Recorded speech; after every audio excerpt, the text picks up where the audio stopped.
We just call the next one Titanic. The little blue fox had seen it break apart from the riven flow. The little blue fox of the Arctic waste that seeks its food in the snow. On Geargold beach and Wavey strand, the bear had seen it reel. The polar bear that had left its lair to hunt for the frozen seal. The lone moose bull on some outcast cape had wondered to see it past, as it shuffled the snow from its feeding ground and sought for the meagre grass.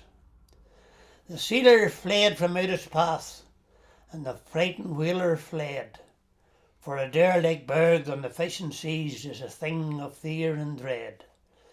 It was battered and moist by the endless waves, and swept by their endless wrath, and the northern lights came out at night to glare on its lonely path.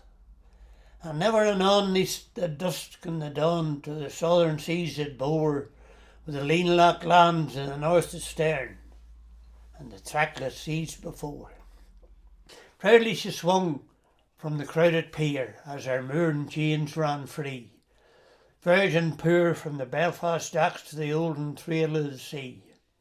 As the music swelled from the fading beats, the pounding screws replied, and the lank dank waves went gliding by and arms reach overside. Alas for the joy of the lover and maid, alas for the children gay. The little blue fox on the Arctic waste is safer by far than they. West and the English fields grew dim, and the starlight and the coastwise lights ran clear. Say did they laugh on the crowded deck on their doom so very near. West and the English lights gave out and the stars of heaven shone, and the sailor watched through the midnight hour, alone, aloft, alone.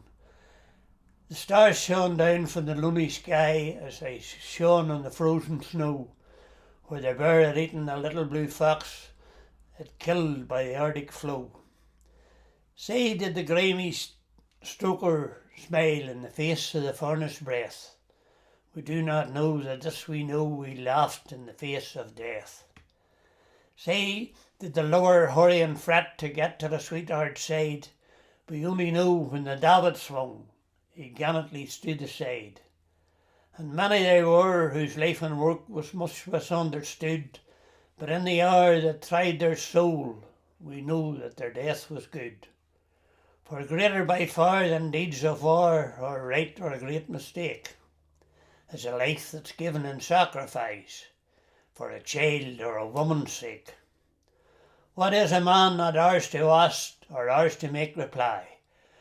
From Southampton to the Clyde, and all can testify that these were men, and more than men, who knew the way to die. That's a bit of it. That one was written by the Navy poet Patrick McGill, who came from Glanties in County Donegal.